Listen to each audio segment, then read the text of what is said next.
and welcome to Concert Pipeline. I'm Steve Jones. Today on the program, we have Justin Warfield from She Wants Revenge. This is a really fun chat that Justin and I had. We took the full hour and really dug into it, went deep on She Wants Revenge, some of his older and solo stuff, also some unique experiences that he's had along the way. So much fun that we got into, and he has so many great stories that, you know, an hour was barely enough time to dig into it, but it was a blast, I'll tell you that. So I do see this fly that's flying around my head. But I have to ignore it as they're focused right now on the show. So all right, let's get into it and kind of what went on for me this past weekend. All right, nope, not going to be able to catch it. It's just going to keep flying around and bugging me. For those of you that aren't watching on YouTube, you just got to imagine there's a fly chasing. Okay, so I got back. I took a 4-day weekend, and on Friday went on our annual camping trip with my buddy Joe and our kids. Right? He took his son George, and I brought me and my daughters Fern and Atticus. My daughter Fern and my son Atticus, and my dog Basil. Took a while to get through those names. And we went up to the coast and went to the place that I've camped now for 3 years in a row. And this was the second year that Joe's been a part of the camping trip, but we already booked a trip for next summer. So excited to go there again. And every year we get the same exact campsite up on the coast. So it's a cool experience. We really like the campsite. It's close to this little cove as well, where you can hop down there and hang and have a lot of fun. You just hang out. We do have 2 campsites right next to each other. We go between the 2, make lunches, have some drinks, go on walks, let the kids find other kids to play with, that sort of thing, right? So we were just we go up as families. Now it's a family tradition for Joe's family and mine. And last year there were some incidents that were memorable, and it's a surprise that we went back this year, I'll say. My ex-girlfriend flipped out while we were camping. Flipped out of my daughter while we were camping at the end of our camping trip last year, and then she went home and really never to be seen from again shortly after that. And my buddy Joe and his wife got to see some of the challenges there. I won't get into that too deep because that's history at this point. I moved on, and I'm in a good place right now, and we still do the camping trip and have fun and get away for a couple of days together. Joe's wife opted to take a couple of days for herself this time, and so we just went out without her. We had it booked already, and they're going to Hawaii the next day after we got back from the camping trip, which is right now. They're in the air on their way to Hawaii. So I'm actually watching their dog Gus while they are gone. So we're really close, and we had a really great time on the camping trip. Let's see if I can pull out one experience from the camping trip, because I'll probably break this story into 2 little parts. So I'll break it into the kids part, right? I'll talk about the kids a little bit in this segment. So my kids had a lot of fun with their friend George that they've known for forever, but we sent him off to find some other kids, and there was this kid named Tristan that was on the campsite. It's about 2 years younger than my daughter and 2 years older than my son, so right there in the middle. And he pretty much hung out with us most of the weekend for off and on. I mean, he was there more than he wasn't, I'd say, but he entertained the kids, and they had fun. And he lives with his grandparents part-time, and so didn't get a chance to see a lot of kids really. So they were excited for their grandson to be to find these other kids and be able to hang with them. And we invited grandpa to hang with us at our campsite also. Gave him a couple beers also, and he gave us some firewood for the next day also, so we could have more of a fire than the day before. We had anticipated the campground having firewood that we could buy, and they didn't. So Joe had to go into town to buy some firewood, and so we had a limited supply. And So it was cool of the grandpa to share his firewood. And yeah, I mean, really, the kids had a great time going down to the beach, playing on the beach. There was a seal or a sea lion. I can't tell the difference always. But there was one of them creatures that was beached on the beach. But the first day that we went down, and I went down the next morning, and we went down a little bit later, and it was still there. But eventually, it got free, I guess. A lot of people came to look at it because it didn't look too healthy. Didn't know if it would be okay, but supposedly it got away from, got out and swam off, is what one family told me. So so good for the seal. All right, I don't want to waste too much time in this intro because we got a full hour with Justin. So let's go ahead and bring in Justin Warfield from She Wants Revenge. Justin, how you doing? I'm doing good, man. Pretty hectic, doing a lot of tour preparation, a lot of moving pieces, but all good. Yeah, it'll get done. So what does that look like for you to kind of pull together a tour at this point in the game? You've done many tours. At this point in kind of She Wants Revenge too, what does that look like? Well, it's the first one that I've ever tour managed, as well as doing my normal duties as singer, guitar player, sort of a little bit unofficial music director of the band. I have probably the most experience in putting together lineups and dealing with everything from like the gear we use and the set. So obviously Adam and I are a real partnership, and everything creative we do down the middle and split and do together. But there's certain things that he's more inclined to and certain things for me. And having been in live bands for an insane portion of my adult life, I mean, really honestly going back probably, I would guess 27, 28 years, like having been in that, putting together bands is probably like going to the grocery store for most people. So that's something I'm inclined towards. But our longtime original drummer, Scott Ellis, has pretty much retired from drumming and is just tour managing now. But he was also our tour manager for the majority of the life of the band. I mean, there was a time where we had like a huge crew where everybody had a tech and we were on a bus and we had a tour manager and all that. But like as things sort of came back from like 2016 on, Scott Ellis was our tour manager and drummer, and he's a total whiz and savant at that stuff. So I picked up a lot of tricks from him. But as he sort of lovingly said, I love hanging out with you guys on the road and touring, but I just really don't need to play drums anymore. He's done it for longer than I have. I was like, okay, well, not only did I need to find a drummer, but I also had to find a tour manager. And so I became a tour manager. So my brain is fried on a level that it's hard to even put into words, but it's good, man, because it's super exciting. We're going on the road. That's all that matters. That is, especially after, the couple of years that we've had right now where everything's been crazy. And, I Sitting know in this chair for 2.5 years. Yeah, exactly. Right. And planning shows and then having them cancel, thinking you're going to get to do the shows and then having to let the fans know, hey, this can't happen, and it's painful, right? Brutal. It was so brutal. It's like so many like, hey, we're doing it. No, we're not. Then, stepping away from She Wants Revenge to focus on my own stuff, which I didn't know what it was going to become, but it became this project, Warfield, which is now a band that I have concurrently with She Wants Revenge. At the time, stepping away to do that and then saying, okay, well, hey, wow, I was sitting here in this chair, in this room, in the studio with all this gear in quarantine, and I made a record, and now I want to tour it. And people were like, we're into it, let's go. And then I would book, and then it's like, oh, COVID, and venues it's devastating. It's a real perfect storm. It's like when it rains, it pours, sort of like. So not only did you have all the venues that I've developed relationships with over the course of,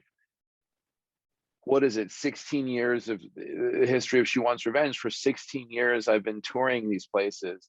And not only do I have favorite cities, favorite like fan bases who have been stuck with us through thick and thin, not only do I have venues that I'm more comfortable in, but also, or we're more comfortable in, but I also have relationships with the bookers, or relationships with the owner, or relationships with the sound person. Like there's people, I mean, think about that. If you do anything for 16 years and you're touring and you're hitting that place once a year, unless you take some time off from the band, what really struck me when it all happened is I started like reaching out and inquiring, like, are these venues going to make it? Are they going to be okay? Are they going to still have gigs? Like, are they going to still own their buildings, like Yeah. lose their leases? So it was sort of the weird mix of me going like, I really want to play shows, but oh my God, like these people, like their PPP ran out and they don't have any money to pay me to come with my new band Warfield, or they have money, but it's not, I mean, it's like, how can I like be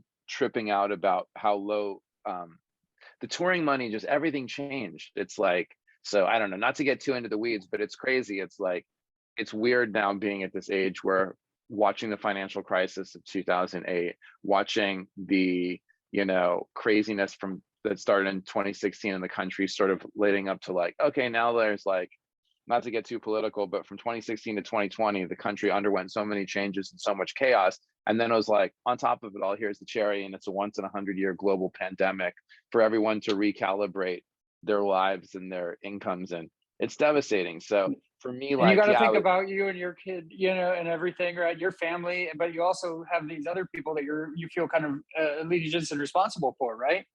yeah, it would be Yeah. like, dude, I want to come play this show. And then I'd be like, that venue's not there anymore. And I'd be devastated because those are people's lives and livelihoods. Yeah. And it's not, some people take jobs, like musicians included, who they're doing it because they love it and they can make a lot more money if they're in a different sector, right? And so the people who own these clubs, or who, are barbacks, or who are sound engineers at these clubs, like they're not getting rich. They're doing this because they love what they're doing and for passion. And they said, hey, if you can do what you love and get paid for it, that's the dream.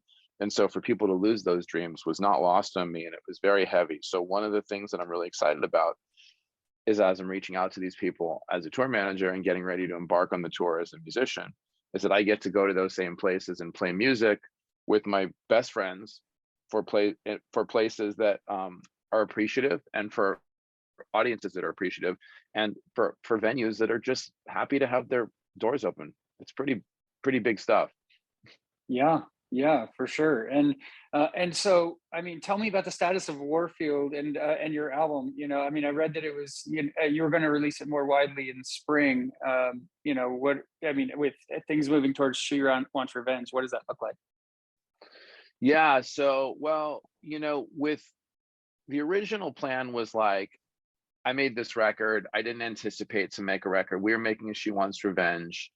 Um, we were making a She Wants Revenge record. The world changed. A lot of stuff happened, that's, both, macro and micro, both personal and just sort of feelings about what I want to do with my life, sort of like literally sitting in the same chair and going, I know I want to make music. It's one of those, I guess, like the hardest thing to convey to people is, some people be like, you have a band, you're so fortunate, why would you ever step away from that? But one of the things is like, a lot of people snap into automaticity. Where are we going to eat dinner? What are we going to do? Am I going to drive the same route to work today? Like, you sort of get in patterns, and sometimes you never stop and ask yourself, is this the right road to take, or is this actually what I want to eat for dinner, or is this what I want to do with my life? And there's many times where I've said, I've spent so much of my life since I was 16 years old making music professionally that I wanted to try other things, because you only get so much time. And so I've been so fortunate in music, and I had a complete life in music before She Wants Revenge. I don't measure it in success, records sold, amount of tickets sold for concerts, gold Yeah. records or anything. I had great success and lived a full life. She Wants Revenge kind of always felt like a bonus round for me. So I was like literally in my third record deal, and I was over 30 years old and sort of late to the game. And so when 2020 hit, and I'm like, what, 47, 48 years old, and I have a family, and I've spent 4 years on a reunion tour that was great with She Wants Revenge, but I also had things like, I had a film in development for 5 years, and I directed and wrote a short film, and I started doing a lot of other projects. And I was like, I was working for other people in the A&R and like music side, and I was like, what do I really want to do? Warfield came about simply because when I stopped working on the She Wants Revenge record, that I wasn't finding the inspiration, and I didn't know how to sing or write the lyrics or come from the point of view of a 47, 48-year-old guy sitting in a studio trying to write songs to these great pieces of music that Adam and I come up with.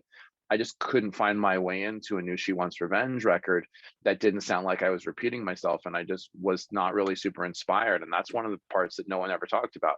They say, oh, what are these factors that made you not want to do She Wants Revenge and quit the band? And it's like, sometimes I think we're a little bit dramatic as a band with like indefinite hiatus and hiatuses and reunions and breakups, but like that's just life when you have a relationship with someone for 6 years, and your own relationship to your art and craft, your own relationship to where this falls in the timeline of my music. So all that to say, I did the Warfield record and I was like, whoa, this is like my favorite record that I've ever done, because I've never made a complete solo record outside of hip hop. I've made solo records, even I had producers, I had other people. I've made the Dream Club record with a number of musicians. I've made One Inch Punch with my childhood best friend, Gianni Garofalo. I've had a band called Tape that did 3 EPs as a Democracy. I did She Wants Revenge records as a partnership. I've done countless demos and songs and singles and all these things. I've never sat in a room with the abilities that I have now as a songwriter, as a multi-instrumentalist, as a producer, with the wherewithal and experience I have, let alone to find the inspiration of, oh my God, we're witnessing the fall of democracy while there's a global pandemic and it seems like the world's on fire and my city's literally on fire. I was like, I've got to write something about this. So I ended up making a record, and I was like, this has to come out because it's so timely. And then I was like, life happens, man. And like, it didn't come out and it didn't come out. And then I did a live concert streaming, and people really enjoyed it. And I started to do like a subscription service to my website in order to have hardcore fans support this. I was able to get the record mastered, and it's all very grassroots. And now I'm like, in that time in the last year when I was going to release my record, I started working for Downright as, you know, as the vice president of A&R, and then working a lot in label services and doing other things in the music industry space that I just really, I don't want to say taught me, but like really showed me what it takes to release a record independently in this era.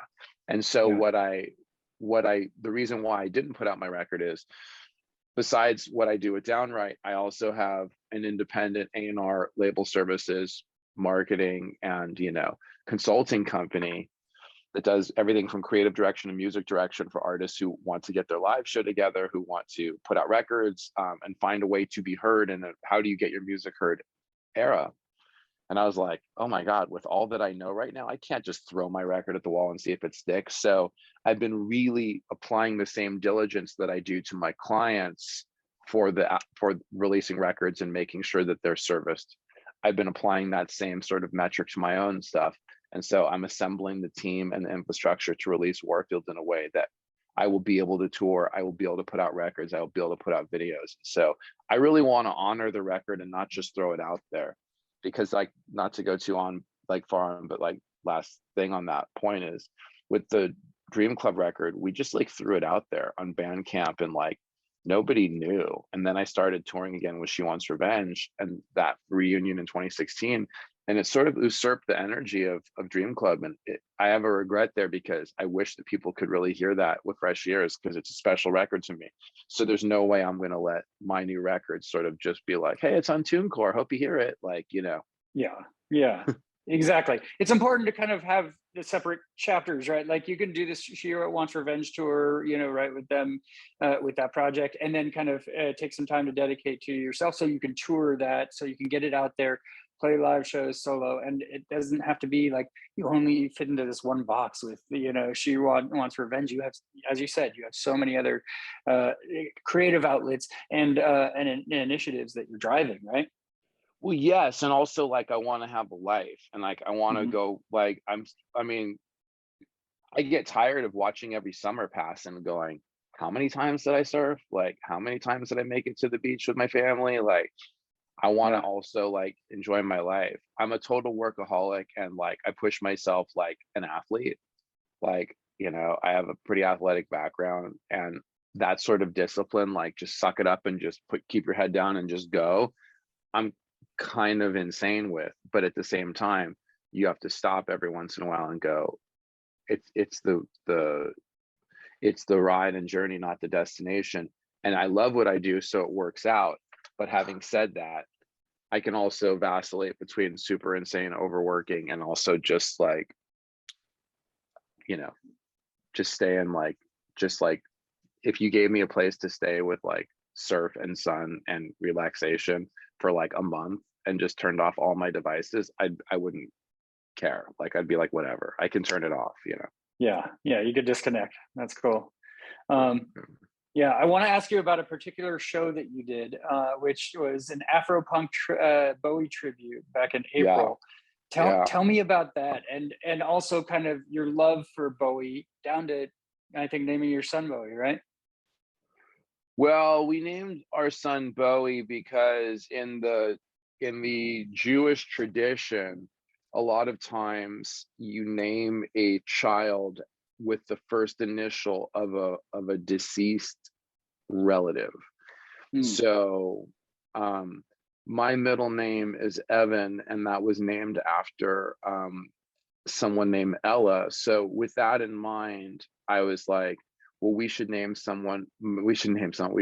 our son after my grandmother, who is not alive to see him. And so I was like, maybe we'll go with a B. So we were just like laying in bed talking about names, and I had my laptop on my chest, and I had iTunes open, and I just started scrolling, and then I had a Bowie playlist very soon after the B started, and I was like, Bowie, and she's like, perfect. And he's Yeah. my favorite musician, and sort of somebody that I've always had as there's lots of sort of musicians that cross genres, from Lou Reed to Prince, and a number of artists who I admire greatly. But no one ever did it quite like Bowie, and he's been my biggest musical influence. So the tribute show started because Norwood Fisher, the founding member and bass player of Fishbone, was like somebody that I was introduced to, which is weird because I grew up with their records and going to their shows, but I'd never met him. And we were introduced in 2020 or 2020 or 21. And just like online, just messaging. And then he's like, hey, I want you to do this like thing. I was like, okay, cool. And then it grew and it grew. And then the promoter reached out to me, and then it grew. And then we rehearsed, and it was like, oh, wow, this is really cool. Sitting in and sort of not only paying tribute to Bowie and getting to sing the songs that I wanted to sing, that I'd grown up singing, and that I got to sort of flex a little bit and be like, oh, these are the songs that I know I'll crush, but also being able to like play with guys that like when I was, 10, 11, 12 years old, 13 years old, were like guys I was going to their concerts or listening to their records. And so sort of like making music with them was super cool. Yeah, that's awesome. And I mean, my favorite concert of all time was a Bowie celebration shortly after he died. Gary Oldman and a bunch of musicians, like 70 musicians, some Wow. who were in Bowie's band, some, everybody who, had a huge fandom for Bowie, absolutely, right? And it was just an incredible, magical evening. So And I was a cool. fan before, but I was a super, I became like a super fan after, that evening, which couldn't be Was really Mike described in words. Garson involved with that one? I don't remember Mike Garson being a part of it. It was Scroat pulled it together, and it was celebrating David Bowie. So, So cool. Angelo Moore, right, from Fishbone. He did some of those shows, but the one that I saw, I don't think he was at. And Gotcha. yeah, members of tons of different bands and everything. Like Sting's son, Joe Sumner, Oh, was cool. there. I interviewed him. Yeah, I got to interview a lot of people, at that show, and it was just an amazing evening. Where are you Yeah. based, by the way? I'm in the Bay Area, Vacaville. That's between Oh, cool. Yeah, yeah. San Francisco. Yeah. So yeah, that was really cool. So just back on your solo stuff, you've released one song, which is the story behind how you released it is pretty Yeah. awesome. Everything to me, came so naturally as you were kind of hired to write a song for Yeah. the. I'll let you tell the story, but it's so cool. No, no, no. It's cool. I mean, besides working for Downright, like I'm on there as an artist, meaning if somebody wanted to, for me, the coolest thing about Downright is like, as somebody who is a songwriter, like I don't sit down every day and write songs. Like some songwriters wake up, make a cup of tea or coffee, write a song. I don't operate like that. I wait for inspiration to strike or for sort of like having something I have to do. Like, hey, like you have to make a record, so start writing. Inspiration to strike could be like something pops up and I want to make a beat on this drum machine, or I grab a guitar, or I do whatever, and I'm like have an idea. Sometimes inspiration is like I pick a guitar off the wall and I start playing a thing and I literally write a chorus that years later becomes the chorus for these things. Sometimes it's a snippet in a melody that I hear in my head, I sing into a voice note, right? Or when I was younger, it was micro cassette recorders. But I need a prompt from somebody outside, like, hey, let's write a song together, or hey, like you have to make a record, or it's time to make a record, or this prompt coming from this inspiration thing. So with Downright, what I loved about it was the idea that I had to have a prompt that forced me to do something that I wanted, that I love doing, right? And it's like somebody could reach out and say, hey, I would love it if you would write a song like this. I could say, well, I don't really want a song like that. I don't want to do a song like that. And they could say, okay, no problem. Or they could say, well, then do whatever you want, or let's talk about it, or let's keep it open. So as somebody that has written for film and television for years, as somebody that has written so many different things that no one ever heard, where somebody was like, hey, I'm doing a commercial, or I'm doing a skateboard film, or I'm doing a documentary, I need a scene for my movie, can you write a song that's sort of like this? I've been doing that as a work for hire musician for years because I like the challenge. If when my friend was the music supervisor, Sons of Anarchy, wearing a Johnny Cash shirt, he was like, hey, like you should write a song for the show. And I was like, oh my God, it's my favorite show, I'd love to.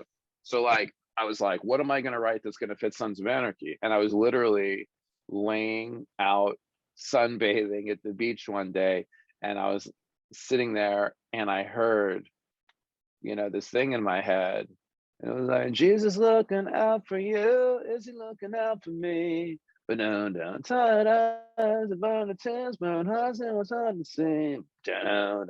And I was like, God, that sounds like the Kills meets Johnny Cash. And I was like, that's sick. And I was like, oh my God, I just wrote that. My eyes were closed and I was laying down. And so I jumped up, I grabbed my phone from the shade, I sang that. The next day I go to the studio, I figured out what I was hearing in my head, and I did this. And so because he said, hey, we write a song for Sons of Anarchy, I ended up doing something incredibly creative that I never would have. And I got to sing in my own voice in a style that was outside of something I normally do. So with Downright, I put myself out there and I say, hey, I'm available for bespoke custom song commission. The same way that somebody can ask me to sign an autograph, I can, or make a lyric sheet, or sign a t-shirt. They can say, write a song just for me. I could say yes or no, or what about. We can find that thing that we both love, and then I can create something.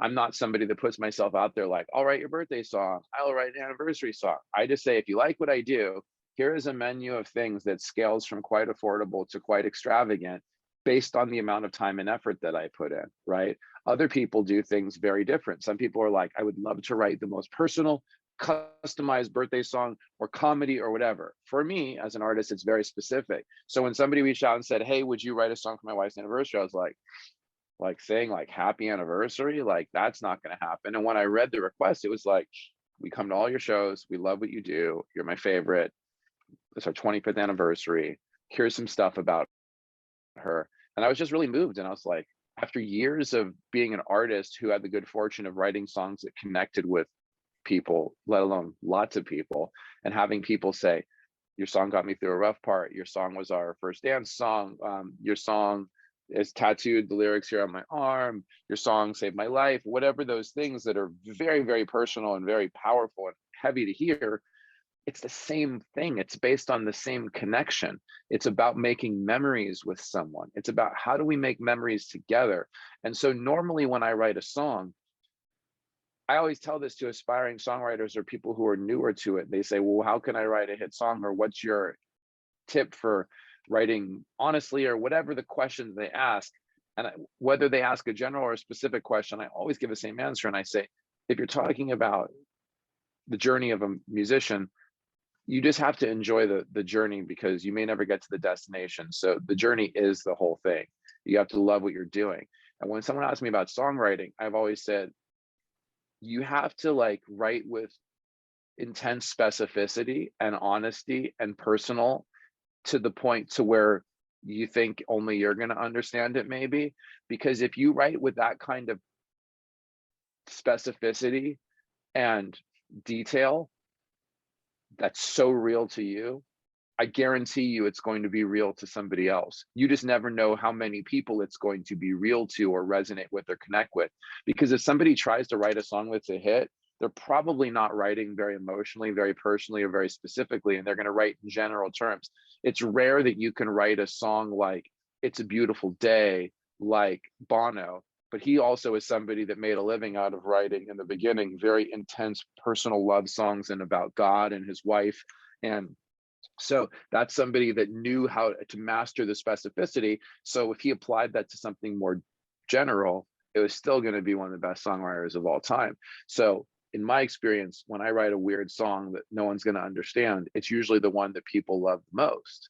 And so whether it's Adam and I writing songs like Tear You Apart and Rachel, or Broken Girl, She'll Always Be a Broken Girl, or whether it's me writing a song like Bug Powder Dust, which is a rap song that's about like a David Cronenberg adaptation of a William Burroughs novel, like, and a Peter Weller performance, that's so specific. And that's the biggest rap song I ever did. That's insane. Like, and it was just pop culture references that most people wouldn't get. It was huge in Europe, and most of the references were American based. So the idea that on Downright, I could sit down and somebody say, will you write me a song that's just about my wife, but whatever. I was like, well, I'm going to write it and it'll be for her, but it won't, I don't know if it'll be about her. But then I found myself, I came up with the music very quickly. And then I started writing the lyrics, and I messaged a person and I was like, can you tell me more about her? And I realized that I wanted to know more. And it didn't even matter if I didn't know this person. It's like some of my favorite songs by Lou Reed or the Velvet Underground, or like Candy Says, Stephanie Says, you know, Sweet Jane, and these songs that are about somebody else. Like most of Lou Reed's songs were about things that he saw or witnessed, not necessarily something that happened to him. And I love that you don't know when I write a song if it's about me, if it's about my wife, if it's about a relationship from 20 years ago, if it's completely imagined sitting in a coffee house, or if I'm watching somebody in a coffee house and I'm watching their encounter and imagining what their lives are, or transcribing what I'm hearing.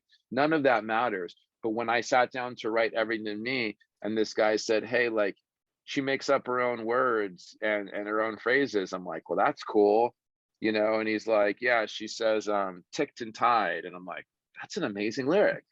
Like, yeah, ticked and tied, she fixes me well, she loves me all the time.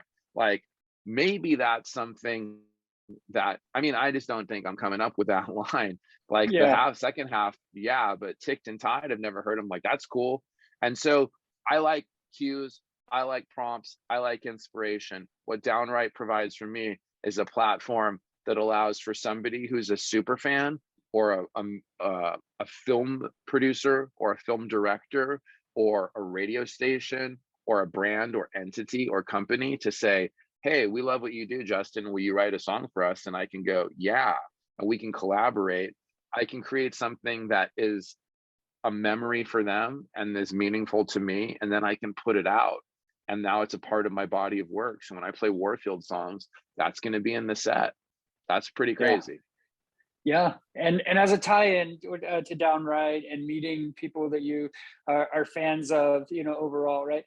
You recently added Art Alexakis to Downright. I interviewed him last week actually, and I got to tell him about how in 2000 and 2001 he pulled me on stage at the Warfield in San Francisco, and you know, and I pulled out That's guitar picks that amazing. I had from those shows and everything, you know, like from my pick collection book. And so, I mean, it kind of pulls it all together, but how was working with Art? Dude, Art's a great dude. Art's become a good friend. Yeah. And one of the great things about Downright is that I got to look at my music community and go, who are the artists who I think would kill at this, could benefit from this, and I want to present the opportunity and sort of gift of this. And so um my one of my best friends and former drummer, Scott, who's no longer with She Wants Revenge, works with Art.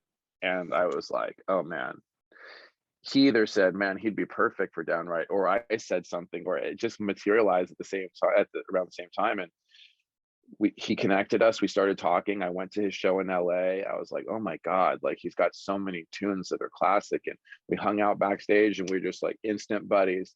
And yeah, having him on the platform is amazing. People are getting to write and collaborate, make songs with him. If you go to his shows right now when he's on tour at the merch booth, there's like, you could literally like see like a sign that says collaborate on an original song with Alex Agus, and you can QR code scan it and you can like go right to Downright. And like, that's an amazing thing. And like, I got to make a great friend, and like through our conversations, it was super funny. Art was even like, when I was thinking about maybe coming back into the world of She Wants Revenge and realizing that She Wants Revenge and Warfield could be two concurrent cars that drive on the road together, side by side.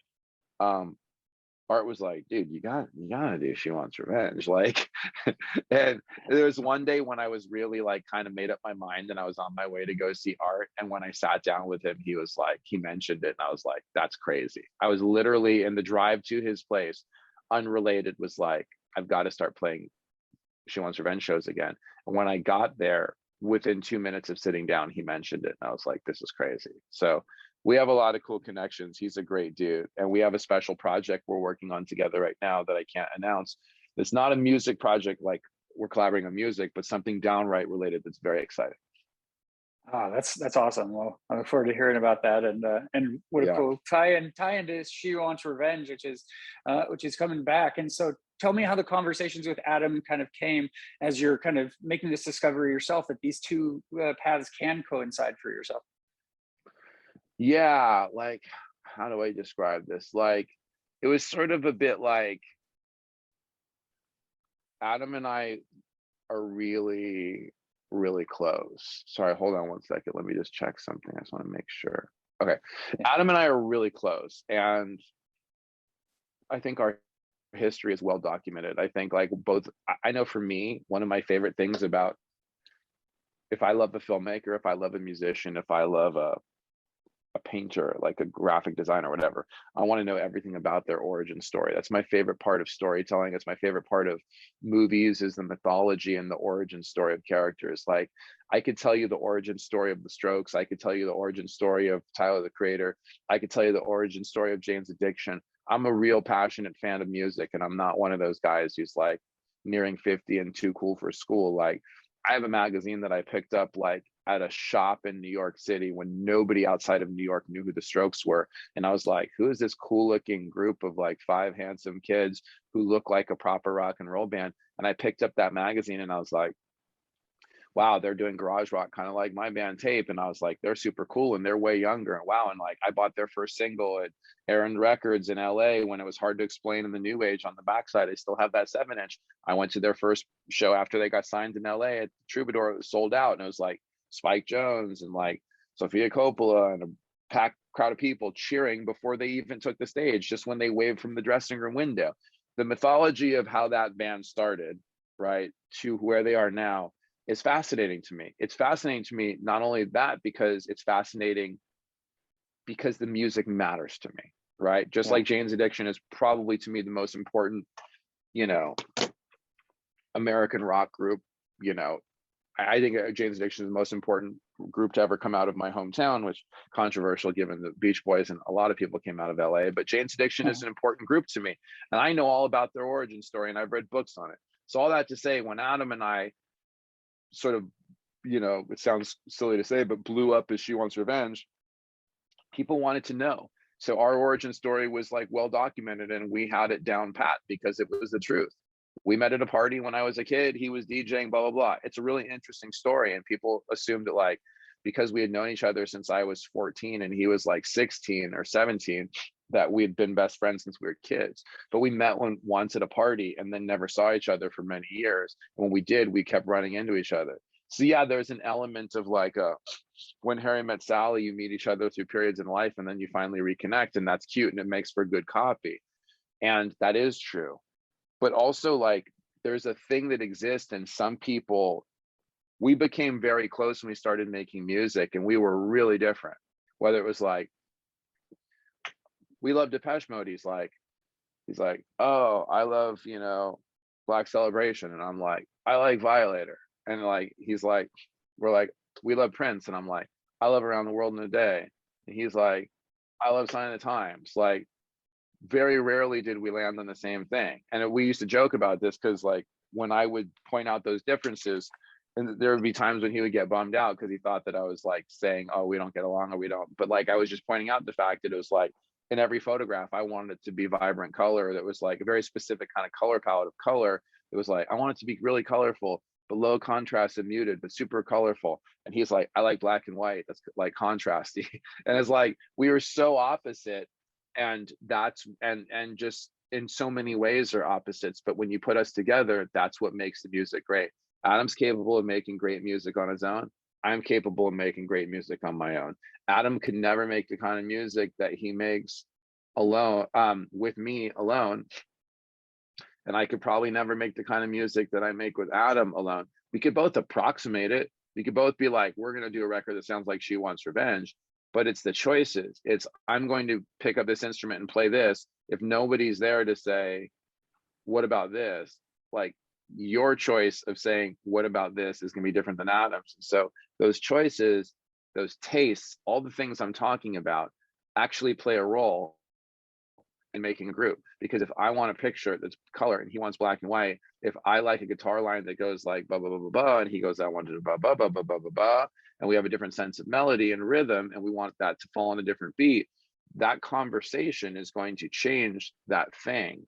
It's like, you can get super deep and go and get, I don't know. It's just like, when you look at like, when you really look at like the nature of, I was going to get into like atoms and like staring at something, and if it's being observed, does it change and all that, but that's neither here nor there. But what I'm saying is, as it pertains to the group, the magic that happens when we get in a room together and we write, whether it's all laughs and we're making records and having lunch together and getting coffee and making inside jokes that only we get from 18 years of working together, and then we go to the studio and we turn on a drum machine and we make a beat and we play instruments and a She Wants Revenge song happens. The songs that made it so that we have a career now, these things, Out of Control, Tear You Apart, the fan favorites, the Rachels, the She Will Always Be a Broken Girls, the deep cuts, all of those songs came about effortlessly as two dudes in a room making music together. Like, I've been listening to some of the stems on like old hard drives. Look at this. Like, oh wow, okay, yeah. I've been looking at like, I mean, look at the size of hard drives. It's so different now. This is like, it's like, Oh, it's like I've been digging up stuff for backing tracks. So I'm like looking at like the old She Wants Revenge masters, and I pulled them up and I'm like, it's so simple and so primitive, and something happens when we're in a room together that's so special. But that sort of thing, right, that's magic, also means that those differences that define who we are as individuals, that come together to make something greater than the sum of its parts, or the individual contributions, those same differences in personality and style and everything, in lifestyles, everything, have also made for great tension over the years. So there's been times where we're like, we're best friends and like we're skipping down the road, high-fiving. And there's times where we're like throwing shit at each other and want to kill each other. And because we sort of presented something, we're a very private band and we've always been very private. And because in the dark music world, we kind of know that things like, there's a mystery to groups like Nine Inch Nails or Bauhaus or New Order or Sisters of Mercy. And even though our musical influences are actually less dark than that, I mean, it's super funny. I think we're probably both more influenced by Nine Inch Nails than we are, you know, Sisters of Mercy or some of the darker bands that Bauhaus even that people compare us to, even though I get it because like, if I like cop a guitar scratchy sound from Daniel Ash as like a tip of the hat to Daniel, who's a friend, and tear you apart, then all of a sudden a generation of kids are like, that sounds cool. And like people who are old like us are like, that's like a nod to Bela Lugosi's Dead. And it's like, well, yeah, that's why we tour with Peter Murphy as co-headliners and why we're friends with the group is because we're coming from the same world. But all that to say, Adam and I, like the same magic that like helps make that music can also be combative. And in the past, we didn't always have the best way of dealing with that. So going back to the point of what I was just saying is there was times in the past where we liked having mystery and didn't want to be like, here's our personal stuff, right? We don't want to be like, hey, let's tell you a lot about us as individuals. We're like, let the band and the imagery and the music videos and the pictures and the music speak for itself. Just like when people ask me what lyrics are about, I'm like, whatever it means to you. Like, and I like that. What are you gonna say? I was gonna say, yeah, you don't like to kind of define it because you want it to mean what you said, right? What it means to each individual person, right? If Kevin Shields were to print all the lyrics for Loveless, I would like it so that I could cover the songs, or like even sitting here in my chair by myself. But I would be a little bummed because I'd be like, that's what he's saying, because the mystery is beautiful and it's ethereal. And like the moment that, you know, everybody knows what Jane Says is about, right? But like, that's not a band that's like shrouded in mystery in the same way. And so like, Jane Says is a really straight up song, right? And you know, it's about what it's about.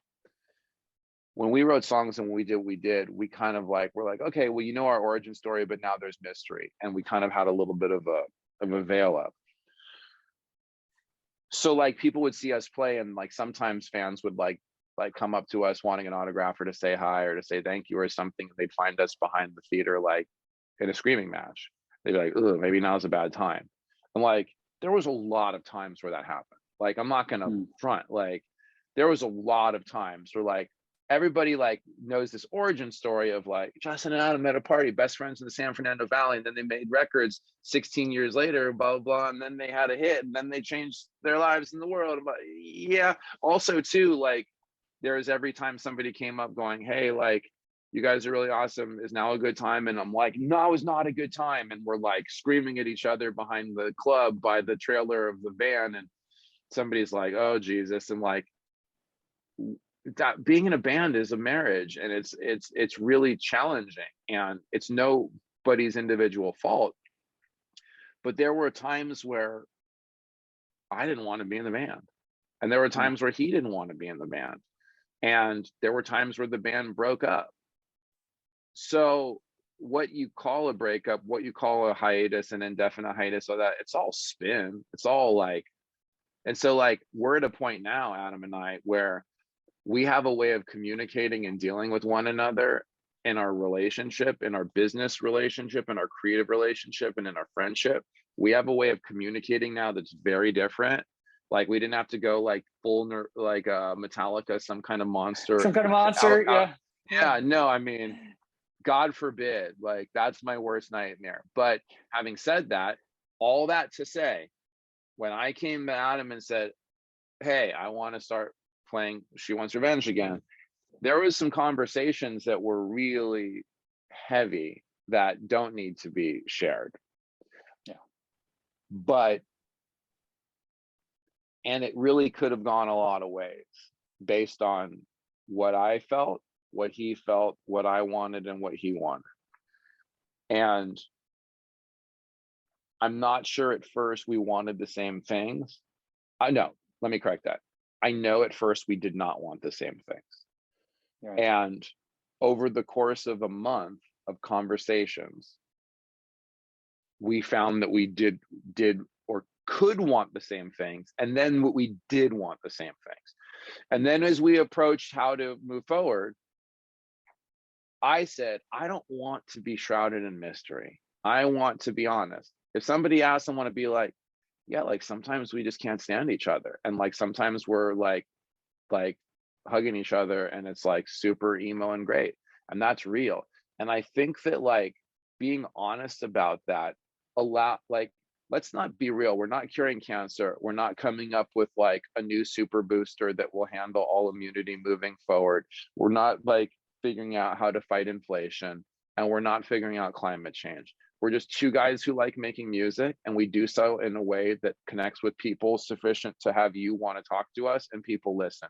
And that's okay. But we never take ourselves too seriously. There's nothing worse than a musician who takes themselves too seriously, right? So having said that caveat, we just are like, look, let's just be honest. If people ask, if people have a connection to She Wants Revenge, they deserve to know why we turn the faucet on and turn the faucet off on something that they want to continually flow.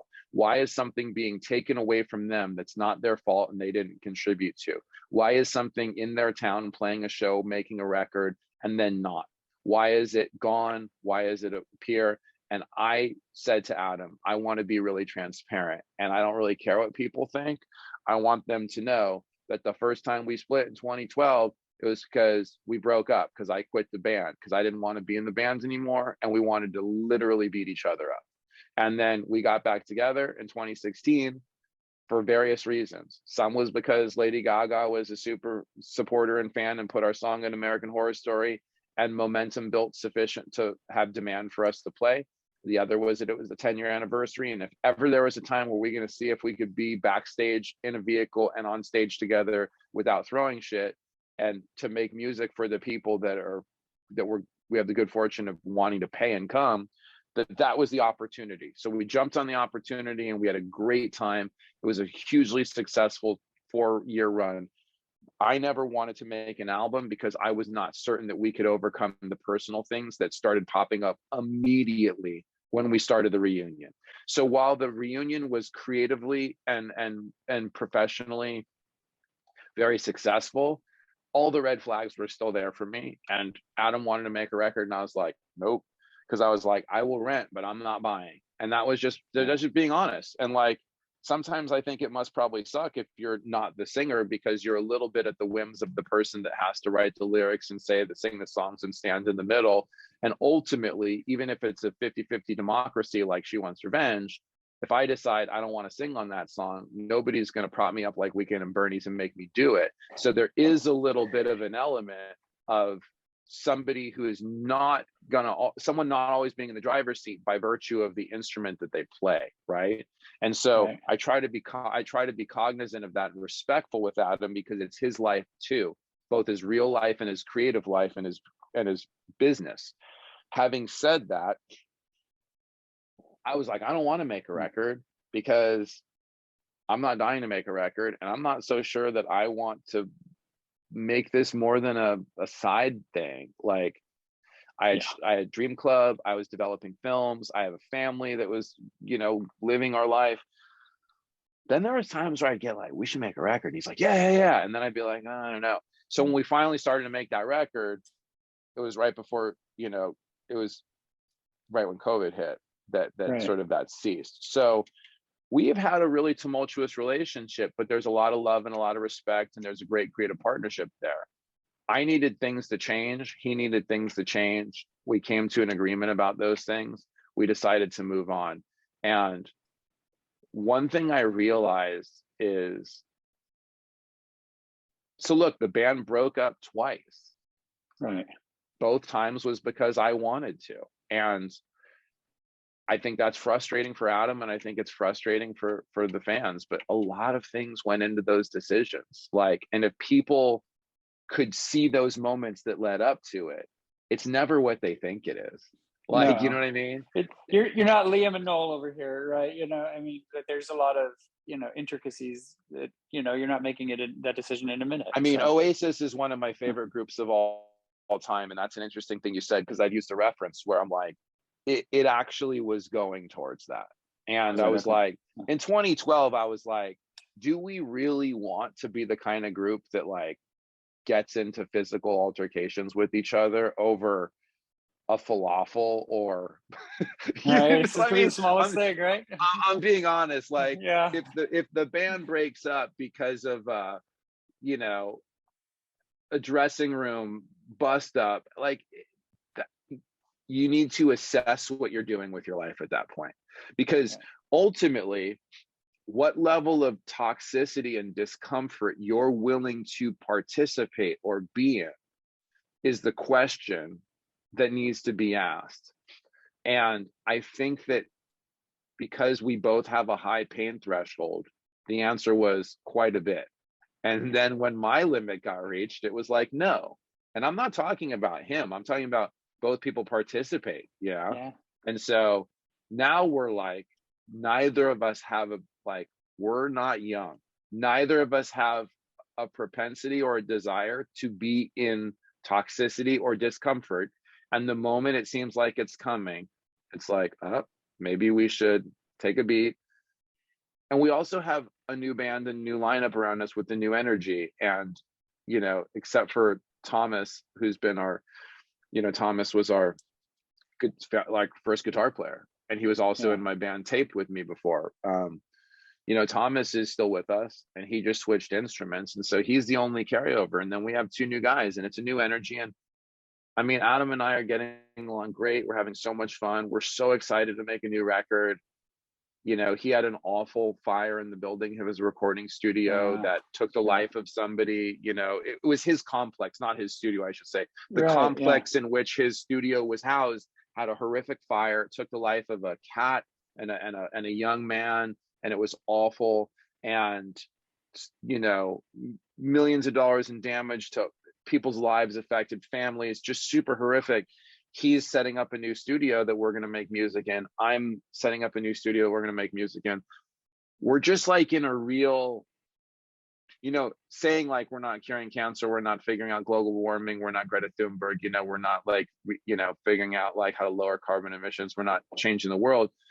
yeah, Having said that, like, life is, the stakes are high these days. Like, life is really happening and it's in session. And so if we're going to do this, we just want to have fun, and we want to just like, we just want to make people feel good, and we want to have fun. And like, we're so in touch with the fact that the songs that we're playing on this tour, people are going to be like, oh my god, they're playing that song. Like, it doesn't mean we're not playing songs we don't want to play, but we're yeah, not stupid. We know when we play that song, we know what people are going to do. And that's exciting because I know for me, I've seen Pavement, I've seen Sebadoh, I've seen Pavement, I've seen Dinosaur Jr., I've seen incredible shows, Perfume Genius in the last few months, and it made me want to play live music. And so I'm so excited that people who give a shit about what we do are going to be coming to see us. That's pretty cool. yeah, yeah. And the last shows that you did right before COVID, I mean, you did This Is Forever in its entirety, right? So, I mean, this is obviously going to be completely different from that, right? Yeah, I'm so sick of the in its entireties. What year did, oh, I think we missed the year that Valley Heart came out, so we don't have to do the 10-year anniversary of that. That's You the can skip COVID saved us. that. COVID saved us. Yeah, you know, there's something to be said for in its entirety, but it's got to have its place in time for sure, and it doesn't have to be every album or anything, right? So, Yeah. um, Then I you're mean, just milking it, right? this was one album that I was really excited to see in its entirety.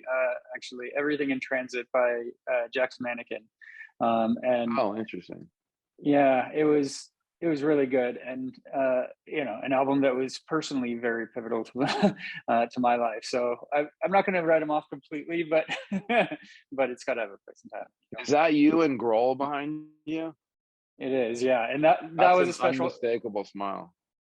Oh yeah, this is a you know, pretty unique cool situation because I got to see him. He came to Napa and did showed his Sound City Studios documentary, and there were the previews on, and I went to the bathroom beforehand, and he was outside talking to the staff, and so I went out and waited patiently, you know, and he took my phone and took a picture, and then I'm like, what would Dave Grohl do?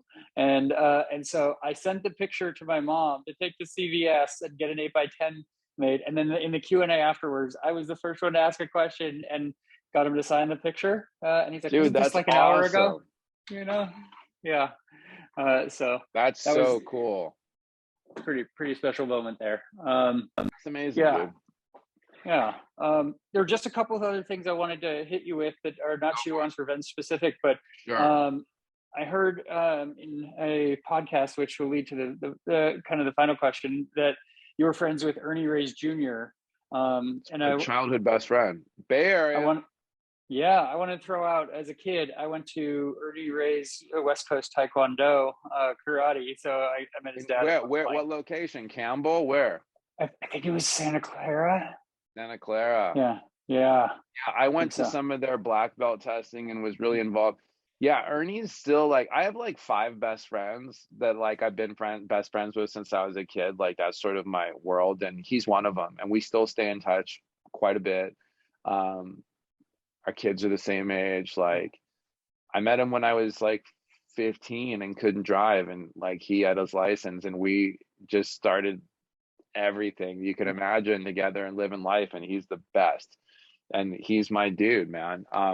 I would go to the Bay Area and hang out with his dad and his family and be around West Coast Taekwondo.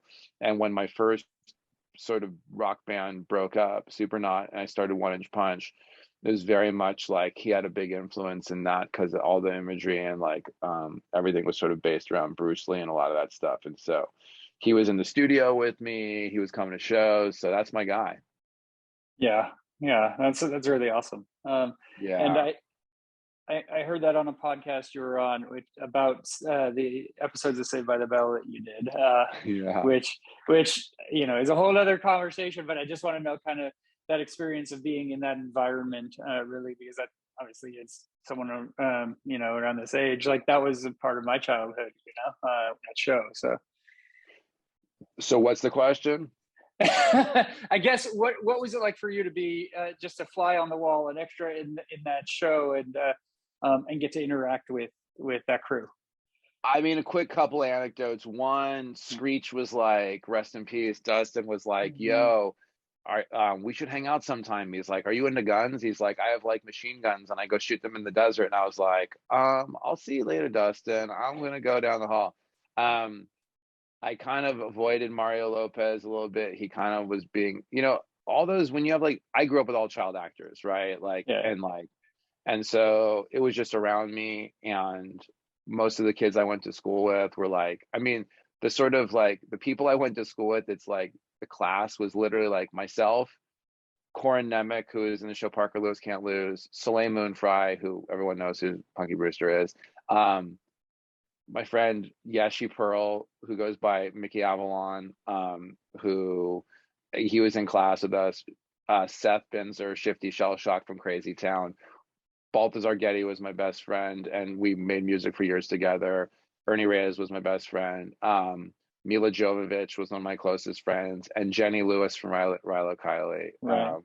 And Jenny Lewis, I feel like she went to our school. Maybe she didn't, but she definitely like was in our crew. And so like it was like that. So like being around like Mario Lopez or like Mark Gosselaar was like, okay, cool. Like that wasn't our scene. Yeah, you know what I mean? Like my friends were the extras. Like one of my friends who's like an incredibly successful film producer was one of the extras.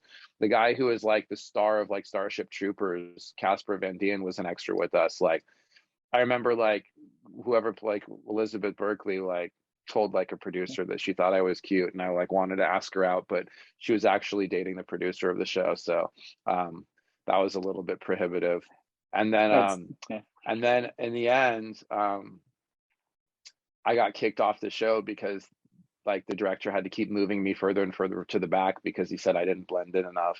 And so I went from like sitting with Zach and whatever AC in scenes to them hiding me in the back. And then they were finally like, we're either going to have to make you a main character or kick you off your show, and we're not going to make you a main character. I was like, dude, I don't care. Like, whatever. I'm here for $100 a day and the snacks.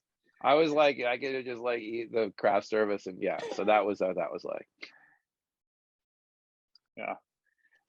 Well, that's really cool. Well, Justin, I want to thank you for taking the time. And I'm hopeful I can make it out to the show you have in the Bay Area too. That seems we have a couple, right? Yeah, I think. Are you hitting San Jose too? Is that right? San Jose at the Ritz is and Great American Music Hall. Yeah. Okay, I might be able to make the San Jose one work. I think that's on a Sunday. San Jose will be great. I love Yeah. that venue. Yeah. I've never been there, but I gotta. Did it used to have a different name? Like, I don't know if that's going Yeah, back. it did actually. Yeah, Was it like Edge Nightclub or something? I don't make it out to San Jose. maybe. But It's okay. across, it's like on this Yeah. main drag across from this like classic old restaurant. It's pretty cool. Okay. Okay. I'm gonna try to make it out to that one. So, Yeah. but yeah, thanks for the time, man. This was a lot of fun, and I Yeah. wish you luck with the tour and with the writing and everything. I mean, you got so many irons in the fire. It's you're not slowing down. So, No, I got to lot of get good. back to tour managing now. Thank you so much. This has been a Yeah. tremendous interview and I really appreciate it. Let's just, yeah, please send me a link. I can't wait to check it. Will do. Sounds good. Thanks, Justin. You have a good one. Okay. Take care. You too. That was my interview with Justin Warfield from She Wants Revenge. And that takes us to the final segment on the program, the music news.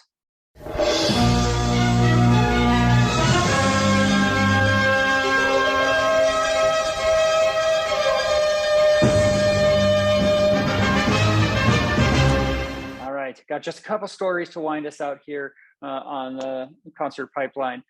With the first being about Lollapalooza. Metallica was one of the headliners of Lollapalooza, and so they had the opportunity to jam with Stranger Things actor Joseph Quinn, who, if you've seen the most recent season, he rocks a Metallica song. We'll get into that a little bit. So the Master of Puppets, they hung out and jammed backstage with Joseph Quinn, whose character Eddie Munson is responsible for the song's renewed popularity. I mean, it's never really gone away, but this really, shot it into the current mainstream right now again, right? Because of how metal the scene is with Eddie. Quinn was on site at the Chicago Fest, where Netflix arranged a meetup between Metallica and the actor. James Hetfield says, "I'm a big fan of Stranger Things, have been since season 1. My kids and I, it's a bonding experience for us." He thanked Quinn, who spent months learning how to play the 1986 song on guitar, for doing the track justice. "It's all I was listening to for 2 years," Quinn told the band. "I feel very connected to you guys." Quinn was then invited to jam in the band's tuning room prior to Metallica headlining set on Thursday, with the actor ably holding his own along the twin guitar assault of Hetfield and Kirk Hammett. "We'd like to make an announcement. Metallica is now a 5-piece band," Lars Ulrich quipped. And then Metallica gifted Quinn a BC Rich guitar that resembled the one that his Eddie Munson character used to fend off demons on Stranger Things in a pivotal scene. So, and Quinn Ulrich also gave Quinn an all-access pass that would allow him to catch Metallica at any of their shows. Wow. Okay, so he's got a pass to go to any show. That's pretty cool. And so they also used the scene from Stranger Things in their background during their actual set at Lollapalooza. So they went all in. Pretty cool story. Okay, so Tony Hawk is up next. And if you're like, what, Tony Hawk? He's a pro skater. He's not a musician. Well, he has a cover band called the 900. And so during a gig at London's signature brew, Haggerston, on Saturday, Tony Hawk's pro skater cover band, the 900, were joined on stage by skateboarding legend Tony Hawk, who provided vocals for 2 songs that featured in the game. On stage, he sang Goldfinger's Superman, which is awesome. I love that song. I was actually listening to that song just the other day on the drive to our camping trip. It was really cool. And Bloodstains by Agent Orange, who appeared in the first and fourth Pro Skater games, respectively.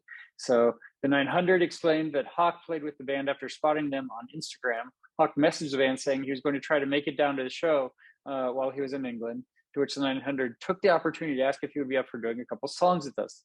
Luckily for us and the audience, he said yes. Hawk was welcomed on stage by the audience, chanting his name, with the 900 describing an amazing reaction to the skateboarding star's appearance. Hawk on vocals, the 900 proceeded to play those 2 songs, which appear, he absolutely nailed Superman and Bloodstains. It was easily one of the best moments in our lives, shared the band, and you see snippets of those videos online, of course. All right, so one more news story. And we'll go back to Lollapalooza here for this news story. There were activists that protested at Lollapalooza 2022 over a youth curfew. On the opening day of Lollapalooza, a group of activists protests the 10 p.m. curfew for young people. The ongoing youth curfew in Chicago means all young people under 18 have to be indoors by 10 p.m. While the city says the curfew is a way to crack down on crime, the activists have said the measure is unconstitutional and say they're ready to take it to court. Okay, I don't think the Constitution says anything about a 10 p.m. curfew. So if you're going to take things to court, you might want to have the right piece of paper behind you to actually try and fight something rather than just like, they're being mean. It's not right, okay? And as CBS News reported, the group included members of Good Kids Mad City and the Brighton Park Neighborhood Council. So the order applies to anyone under 18. Attendees of ticketed events like Lollapalooza are exempt, but activists claim it's a loophole that unfairly benefits wealthy tourists and white suburban teens while penalizing those from poorer backgrounds, as well as those from Black and brown communities. Ooh, okay. So we're getting deep on this. And so a lawyer representing the activists sent a letter to the city asking them to rescind the curfew. The event last week saw J-Hope of BTS headlining the Bud Light Seltzer stage at Lollapalooza, becoming the first South Korean artist to headline a main stage at US Festival. So I guess that's still in the works as to whether that's actually going to happen or not. All right. So that is our show for today. So thank you to Justin Warfield. I had such a great time chatting with him about She Wants Revenge and so much more. Next week on the program, we have Michael MacArthur, and that was a fun interview as well. So you'll get to hear about that on our next program.